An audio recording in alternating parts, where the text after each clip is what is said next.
टूट गइल बा हाथ रे दुनु टूटल पैर के हड्डी भैया ओकर लाठी फट्टा से खेलले बा कबड्डी।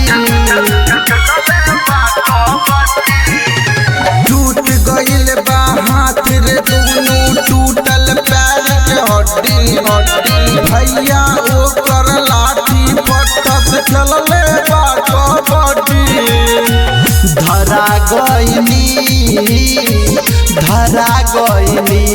पकड़ा गइनी लइते चुम्मा मलवा संगे घरवा में पकड़ा गइनी घरवा में धरा गइनी लइते चुम्मा मलवा संगे घरवा में पकड़ा गइनी घरवे में धरा गइनी।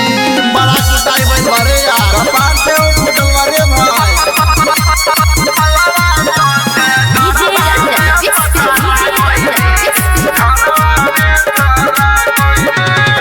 लाठी फट्टा चटकन घुस्सा मरले बाबारी बारी से बच गइनी न तो रात काट दे तम कोदारी से।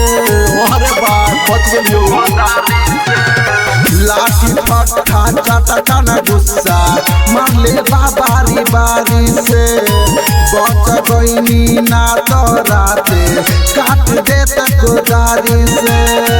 धरा गइनी पकड़ा गइनी लइते चुम्मा मलवा संगे घरवा में पकड़ा गइनी घरवा में धरा गइनी लइते चुम्मा मलवा संगे घरवा में पकड़ा गइनी।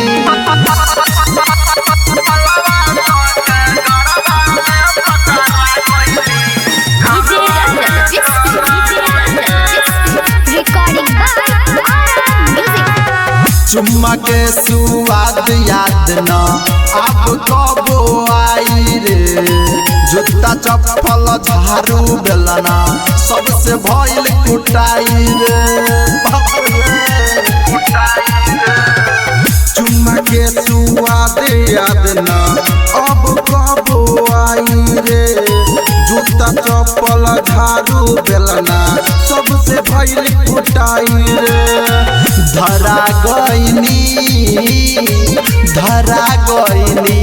पकड़ा गइनी लइते चुम्मा मलवा संगे घरवा